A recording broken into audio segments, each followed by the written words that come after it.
യേശുക്രിസ്തുവിൻ്റെ പരിശുദ്ധമായ നാമത്തിൽ എല്ലാ പ്രിയപ്പെട്ടവർക്കും മോർണിംഗ് ഡ്യൂവിൻ്റെ പുതിയൊരു പ്രഭാത വചന ധ്യാനത്തിലേക്ക് സ്വാഗതം. കഴിഞ്ഞ ദിവസങ്ങളിൽ വളരെ അനുഗ്രഹിക്കപ്പെട്ട ആത്മീക വചനചിന്തയിലൂടെ കടന്നു പോകാൻ തക്കോണം ദൈവം നമ്മെ സഹായിച്ചല്ലോ. നമ്മൾ ധ്യാനിക്കുന്നതായ ഓരോ വേദഭാഗങ്ങളും തീർച്ചയായിട്ടും നമ്മളോട് ദൈവത്തിൻ്റെ ആത്മാവ് സംസാരിക്കുന്ന വചനങ്ങളാണ്, ദൈവത്തിൻ്റെ ആലോചനകളാണ് നമ്മൾ കേൾക്കുന്നത്. നമുക്കെല്ലാവർക്കും അറിയാവുന്ന പോലെ നമ്മൾ ഈ ദിവസങ്ങൾ വിശുദ്ധ വേദപുസ്തകത്തിൽ നിന്നും പ്രത്യേകിച്ച് ഉൽപ്പത്തി പുസ്തകത്തെ ആസ്പദമാക്കിക്കൊണ്ട് അബ്രഹാമിൻ്റെ ജീവിതത്തിലൂടെ ദൈവം എങ്ങനെയാണ് പ്രവർത്തിക്കുന്നത്, അബ്രഹാം എങ്ങനെയാണ് ദൈവത്തോട് പ്രതികരിക്കുന്നത്, അതിലൂടെ എല്ലാം തന്നെ നമുക്ക് ധാരാളം ആത്മീയമായ മാർഗദർശനങ്ങൾ, അതേ പാഠങ്ങൾ ലഭിക്കുന്നുണ്ട്. അത് മനസ്സിലാക്കുക, അതോടൊപ്പം തന്നെ നമുക്കും ദൈവത്തോട് അപ്രകാരമുള്ള ഒരു ബന്ധത്തിലേക്ക്, അതേ വിശ്വാസികളുടെ പിതാവായ അബ്രഹാമിനെ മാതൃകയാക്കിയുള്ള ഒരു ആത്മീക ജീവിതത്തിലേക്ക് കടന്നു പോകുവാൻ കഴിയുന്നതായ കാര്യങ്ങളാണ് നമ്മൾ ചിന്തിക്കുന്നത്. നമ്മുടെ മാതൃക തീർച്ചയായിട്ടും കർത്താവ് യേശുക്രിസ്തുവാണ്. എന്നാൽ അബ്രഹാമിൽ നിന്നും ധാരാളം കാര്യങ്ങൾ നമുക്ക് പഠിക്കുവാനുണ്ട്. ആ കാര്യങ്ങളാണ് നമ്മൾ ഈ ദിവസങ്ങൾ പ്രധാനമായും പരിശോധിക്കുന്നത്. കഴിഞ്ഞ ദിവസം ഞാൻ നിങ്ങളോട് സംസാരിച്ച വളരെ പ്രധാനപ്പെട്ട വാക്യം ഉൽപ്പത്തി പുസ്തകം 15-ാം അധ്യായം അതിൻ്റെ 6-ാമത്തെ വാക്യമായിരുന്നല്ലോ. അവൻ യഹോവയിൽ വിശ്വസിച്ചു, അത് അവന് നീതിയായി കണക്കിട്ടു. ദൈവത്തിൻ്റെ നീതിയും അതുപോലെ തന്നെയാണ് നമ്മുടെ ജീവിതത്തിൽ കണക്കിടുന്നത്. നമ്മൾ കർത്താവിനെ വിശ്വസിക്കുക വഴി, ദൈവത്തെ വിശ്വസിക്കുക വഴിയാണ് നമുക്ക് നീതി കണക്കിടുന്നത്. ഒരിക്കലും പ്രവൃത്തികളല്ല നീതി കണക്കിടുന്നത്. പലപ്പോഴും പല ആളുകളും ചിന്തിക്കുന്നത് പ്രവൃത്തിയാണ് നമ്മളിൽ ദൈവത്തിൻ്റെ നീതി വെളിപ്പെടുവാൻ കാരണമായി തീരുന്നത് എന്നുള്ളതാണ്. ഞാൻ കഴിഞ്ഞ ദിവസത്തെ വചനധ്യാനത്തെങ്കിൽ ആ വിഷയത്തെക്കുറിച്ച് കൂടുതൽ നിങ്ങളോട് സംസാരിക്കുകയുണ്ടായി. അതുകൊണ്ട് തന്നെ നമ്മൾ ഓരോരുത്തരും മനസ്സിലാക്കണം, നമ്മൾ എന്ത് തരം പ്രവൃത്തികൾ ചെയ്താലും, അത് ഒരു പുണ്യപ്രവൃത്തിയാണെങ്കിലും ദാനധർമ്മങ്ങളാണെങ്കിലും മറ്റുള്ളവർ നമ്മളെ അപ്രീഷിയേറ്റ് ചെയ്യുന്ന തരത്തിലുള്ള നമ്മുടെ ജീവിതത്തിലെ പ്രവൃത്തികളാണെങ്കിലും, അതൊന്നും തന്നെ ദൈവത്തിൻ്റെ നീതി നമ്മളിലേക്ക് വരുവാൻ കാരണമല്ല. മനുഷ്യൻ്റെ നീതി ഒരുപക്ഷെ നമ്മുടെ മേൽ വരുമായിരിക്കും, പക്ഷേ മനുഷ്യൻ്റെ നീതി ഒരിക്കലും നമ്മെ തികവുള്ളതാക്കി മാറ്റത്തില്ല. എന്നാൽ ദൈവത്തിൻ്റെ മുമ്പാകെ നമ്മുടെ വിശ്വാസം മാത്രമേ നീതീകരിക്കപ്പെടുകയുള്ളൂ. അതുകൊണ്ട് വിശ്വാസത്താൽ നമ്മൾ നീതി പ്രാപിക്കണം എന്നുള്ളതാണ് വിശുദ്ധ വേദപുസ്തകത്തിൻ്റെ ഒരു പ്രധാനപ്പെട്ട സന്ദേശം. ആ ഒരു സന്ദേശം നമ്മൾ മനസ്സിലാക്കുമ്പോൾ തന്നെ ദൈവത്തെ നമുക്ക് ശരിയായി വിശ്വസിക്കുവാനും ആ വിശ്വാസത്തിലൂടെ ദൈവത്തിൻ്റെ ആത്മാവ് നമ്മളിൽ വസിച്ചുകൊണ്ട് അതേ ദൈവം ആഗ്രഹിക്കുന്ന പോലെ സമൂഹത്തിന്, അതേ ലോകത്തിന് ഉപ്പെന്ന പോലെ വെളിച്ചമെന്ന പോലെ നമ്മെ ഈ ലോകത്തിന് ഗുണകരമാക്കി മാറ്റുന്ന ദൈവപ്രവൃത്തിയാണ് നമുക്ക് വിശുദ്ധ വേദപുസ്തകത്തിലൂടെ കാണുവാൻ കഴിയുന്നത്. ഒരിക്കലും മാനുഷികമായതോ ജഡീകമായോ പ്രവൃത്തികളല്ല നമ്മൾ ഓരോരുത്തരും ഈ ഭൂമിയിലാകേണ്ടത്, മറിച്ച് ദൈവത്തിൻ്റെ ആത്മാവിനാൽ നമ്മുടെ ജീവിതത്തിൽ ഉണ്ടാകുന്ന ഫലങ്ങളാൽ തന്നെ നമ്മളായിരിക്കണമെന്ന് ദൈവം നമ്മെക്കുറിച്ച് ആഗ്രഹിക്കുന്നു. ഇത് നമ്മൾ ചിന്തിക്കാൻ പോകുന്നത് പിന്നീട് ദൈവം അബ്രഹാമിനോട് സംസാരിക്കുന്ന ചില ഭാഗങ്ങളാണ്. അതിൽ നിന്നും ധാരാളം ആത്മീക ചിന്തകൾ നമ്മൾ ഈ ദിവസങ്ങൾ ചിന്തിക്കുന്നതാണ്. അതൊക്കെയും നമ്മുടെ ജീവിതത്തിൽ വളരെയധികം പ്രയോജനം ചെയ്യും. ഉൽപ്പത്തി പുസ്തകം 15-ാം അധ്യായം അതിൻ്റെ 7 മുതൽ നമുക്ക് വളരെ പ്രധാനപ്പെട്ട വാക്യങ്ങൾ കാണുന്നുണ്ട്. പിന്നെ അവനോട്, അബ്രഹാമിനോട്, ഈ ദേശത്തെ നിനക്ക് അവകാശമായി തരുവാൻ കൽദയ പട്ടണമായ ഊരിൽ നിന്ന് നിന്നെ കൊണ്ടുവന്ന യഹോവ ഞാനാകുന്നു എന്ന് അരുളി ചെയ്തു.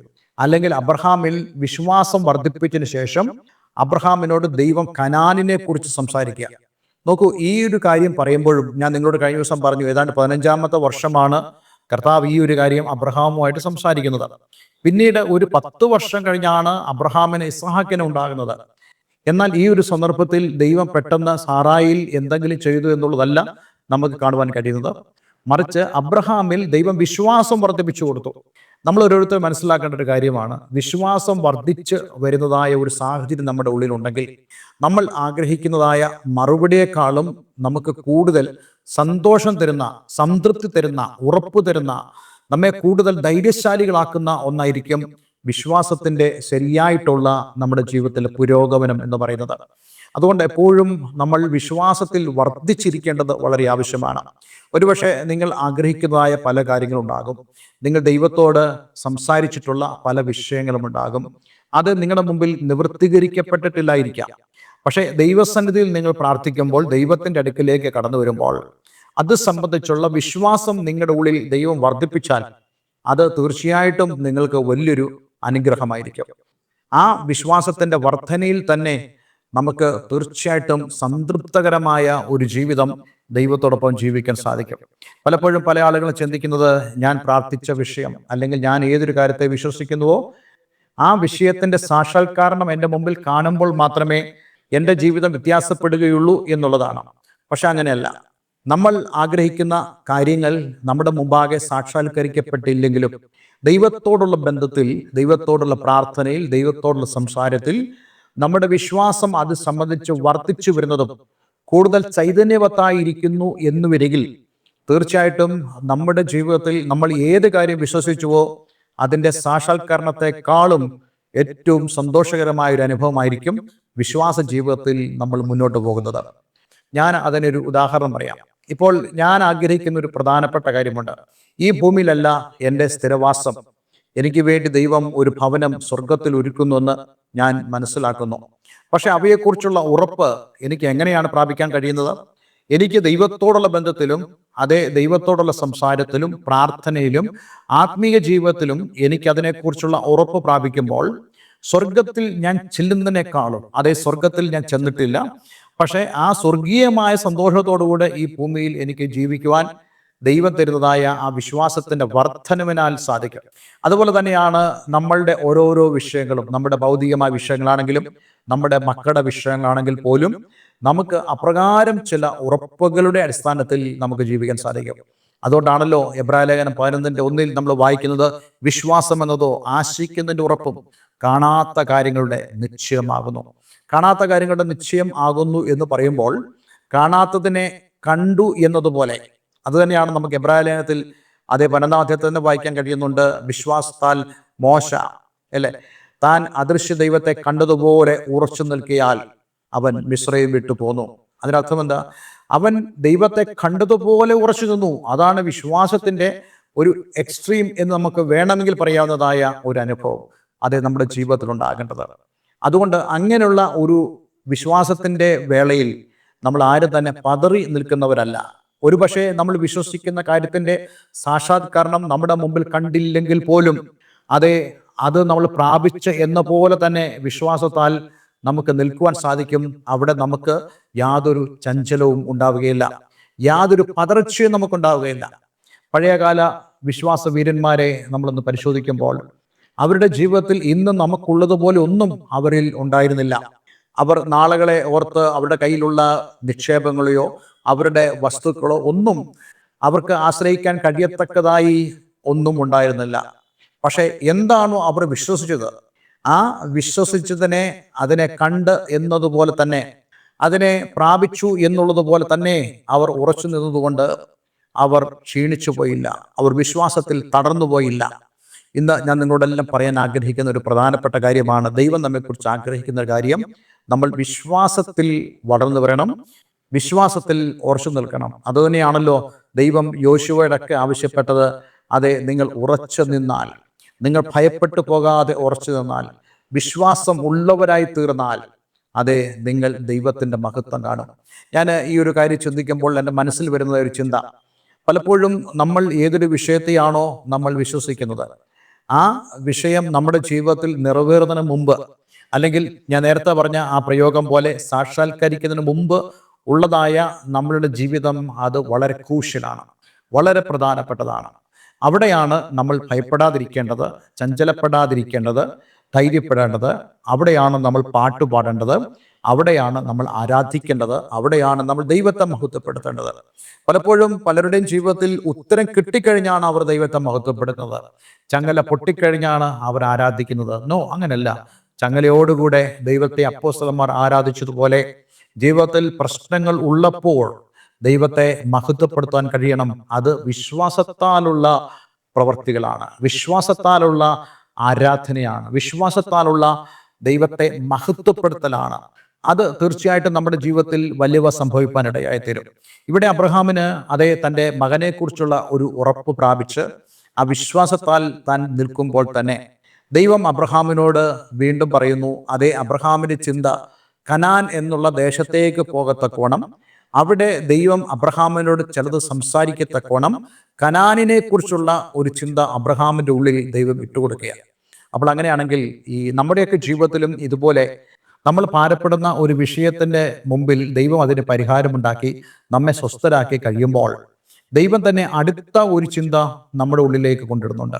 പലപ്പോഴും നമ്മൾ ചിന്തിക്കുന്നുണ്ട്, വീണ്ടും ഒരു പ്രശ്നം, വീണ്ടും ഒരു ഭാരം. പക്ഷേ ആ ഭാരമൊന്നും നമ്മെ തളർത്താനല്ല. നമ്മൾ ഓരോരുത്തരും ദൈവസന്നിധി ചെന്ന് ആ വിഷയത്തിന് ദൈവത്താലുള്ള ഒരു മറുപടി, ദൈവത്താലുള്ള ഒരു പരിഹാരം ഉണ്ടാകണമെന്ന് ദൈവം ആഗ്രഹിക്കുന്നതുകൊണ്ടാണ്. അതുകൊണ്ട് നമ്മൾ ഇവിടെ വായിക്കാൻ കഴിയുന്നത് പോലെ തന്നെ അതേ അബ്രഹാമും ദൈവവും തമ്മിലുള്ള ആ ജീവിതം, അതേ ദൈവത്തോടൊപ്പമുള്ള അബ്രഹാമിൻ്റെ ജീവിതവും ദൈവവും അബ്രഹാമും തമ്മിലുള്ള ഫെലോഷിപ്പ് വളരെ ഇൻട്രസ്റ്റിംഗ് ആയിട്ട്, വളരെ രസകരമായി, വളരെ അധികം നമുക്ക് ധാരാളം കാര്യങ്ങൾ പഠിക്കത്തക്കവണ്ണം മുന്നോട്ട് പോകുന്നുവെന്ന് മനസ്സിലാക്കാൻ സാധിക്കുന്നുണ്ട്. ഞാൻ ഈ വേദഭാഗങ്ങളൊക്കെ പഠിച്ചപ്പോൾ എനിക്ക് മനസ്സിലായത്, അബ്രഹാമിൻ്റെ ജീവിതത്തിലെ അതേ മറ്റു മനുഷ്യർ അബ്രഹാമിൽ കാണാത്ത ചെറിയ ചെറിയ കാര്യങ്ങൾ പോലും ദൈവം അവൻ്റെ ജീവിതത്തിൽ പ്രാധാന്യത്തോടെ കാണിച്ച് ആ വിഷയങ്ങൾക്കെല്ലാം ദൈവം പരിഹാരം നിർദ്ദേശിച്ചുകൊണ്ട് തന്നെ അബ്രഹാമിനെ മുന്നോട്ട് കൊണ്ടുപോകുക. അബ്രഹാമിൻ്റെ കൺസേൺസ്, അവൻ്റെ സംശയങ്ങൾ, അവൻ്റെ ജീവിതത്തിൽ ഉണ്ടാകുന്ന സ്ട്രെസ്സുകൾ, ഇവയെല്ലാം തന്നെ ദൈവം അവിടെ കൈകാര്യം ചെയ്യുന്നുവെന്ന് നമ്മൾ മനസ്സിലാക്കണം. ഇത് കൂടെ എല്ലാം നമുക്ക് മനസ്സിലാക്കാൻ കഴിയുന്ന കാര്യം എന്താ? ദൈവം നമ്മുടെ ജീവിതത്തിൽ എത്രത്തോളം അവൻ അതെ നമ്മളെ സംബന്ധിച്ച് ജാഗരൂകനാണ്, നമ്മളോട് ദൈവം എത്രത്തോളം അതെ നന്നായി ഇടപെടുവാൻ ആഗ്രഹിക്കുന്നു, ദൈവം നമ്മുടെ ജീവിതത്തിൻ്റെ എല്ലാ കാര്യങ്ങളും നന്നായി ശ്രദ്ധിക്കുന്നു. അങ്ങനെ ദൈവം നമ്മെ ബലത്തോടെ കൊണ്ടുപോകുന്നു എന്നുള്ളതാണ്. പ്രിയപ്പെട്ടവരെ, നമ്മുടെ ജീവിതത്തിലും ദൈവത്തോടൊപ്പമുള്ള ഇങ്ങനെയുള്ളൊരു ജീവിതത്തിന് നമുക്ക് നമ്മളെ തന്നെ ഏൽപ്പിച്ചു കൊടുക്കാൻ കഴിയുമാറാകട്ടെ. അടുത്ത ദിവസം ഈ 7-ാമത്തെ വാക്യം കൂടുതൽ വിശദമായി തന്നെ നമ്മൾ ചിന്തിക്കുന്നതാണ്. എന്നാൽ അതിനു മുമ്പായിട്ട് നമുക്കൊന്ന് പരിശോധിക്കാം. നമ്മൾ വാസ്തവമായിട്ടും ആ വിശ്വാസത്തിൻ്റെ ആ തികവിൽ, അല്ലെങ്കിൽ വിശ്വാസത്തിൻ്റെ വർധനവിൽ, വിശ്വാസത്തിൽ ഉറച്ചു നിൽക്കുവാൻ സംശയമില്ലാതെ ദൈവത്തെ പൂർണ്ണമായും ട്രസ്റ്റ് ചെയ്യുന്നതായ രീതിയിൽ നമുക്ക് നിൽക്കാൻ കഴിയുന്നുണ്ടോ? ഇല്ലെങ്കിൽ അതെ, നമുക്ക് ദൈവസന്നിധിയിലേക്ക് കൂടുതൽ അടുത്ത് വരാം. ഒരു മകൻ അപ്പൻ്റെ അടുക്കൽ വന്ന് അപ്പ എന്ന് വിളിക്കുന്നത് പോലെ തൻ്റെ ജീവിതത്തിൻ്റെ സകലവും അപ്പനാണ്. അതേ, തൻ്റെ ജീവിതത്തെ നയിക്കുന്നത് അപ്പനാണ്. തൻ്റെ ജീവിതത്തിൽ എല്ലാം തൻ്റെ ഉത്തരവാദിത്വം, തൻ്റെ സൂക്ഷിപ്പും എല്ലാം അപ്പനാണെന്നുള്ള ചിന്തയിൽ അതേ ഒരു മകൻ അപ്പൻ്റെ അടുക്കൽ കടന്നു വരുന്ന പോലെ നമുക്ക് ദൈവത്തിൻ്റെ അടുക്കിലേക്ക് കടന്നു വന്ന് ആ ദൈവത്താലുള്ള സുരക്ഷിതത്വം, ആ ദൈവത്തിലുള്ള പ്രത്യാശ, ആ ദൈവത്തിലുള്ള ധൈര്യം, ആ ഉറപ്പ് പ്രാപിക്കുവാൻ ദൈവം നമ്മെ സഹായിക്കട്ടെ. ഒരു വാക്ക് പ്രാർത്ഥിക്കാം. സ്വർഗ്ഗപിതാവേ, ഇന്ന് ഞങ്ങളെ കേൾപ്പിച്ച വളരെ അനുഗ്രഹിക്കപ്പെട്ട സന്ദേശത്തിനായി സ്തോത്രം. ഈ വചനം കേൾക്കുന്ന ഏവരെ ഞാൻ യേശുവിൻ്റെ നാമത്തിൽ അനുഗ്രഹിക്കുന്നു. കർത്താവേ, ഞങ്ങളുടെ ജീവിതത്തിൽ വിശ്വാസത്തിൻ്റെ വർധനവിൻ്റെ പ്രാധാന്യം ഇന്ന് ദൈവത്തിൻ്റെ പരിശുദ്ധാത്മാവ് ഞങ്ങളെ ചൂണ്ടിക്കാണിച്ചതിനായി സ്തോത്രം. ഈ വചനം കേൾക്കുന്ന ഏവരെ ഞാൻ യേശുവിൻ്റെ നാമത്തിൽ അനുഗ്രഹിക്കുന്നു. പ്രാർത്ഥന കേട്ടതിന് നന്ദി. യേശു ക്രിസ്തുവിൻ നാമത്തിൽ തന്നെ. ആമേൻ, ആമേൻ. ഇന്നത്തെ വേദവചനം നിങ്ങളുടെ ജീവിതത്തിൽ വളരെ അനുഗ്രഹപ്രദമായി തീർന്നു എന്ന് ഞാൻ വിശ്വസിക്കുന്നു. ദയവായി ഈ സ്ക്രീനിൽ കാണുന്ന ഫോൺ നമ്പറുകളിൽ ഞങ്ങളെ വിളിക്കുക. നിങ്ങളുടെ പ്രാർത്ഥനാ വിഷയങ്ങളെ ഞങ്ങളെ അറിയിക്കുക. നിങ്ങൾക്ക് ആത്മീയമായി കൂട്ടായ്മയ്ക്ക് താല്പര്യമുണ്ടെങ്കിൽ അതിന് ഞങ്ങളെ കോൺടാക്ട് ചെയ്യാവുന്നതാണ്. എല്ലാവരും ദൈവം അനുഗ്രഹിക്കട്ടെ. Have A nice day. God bless you all.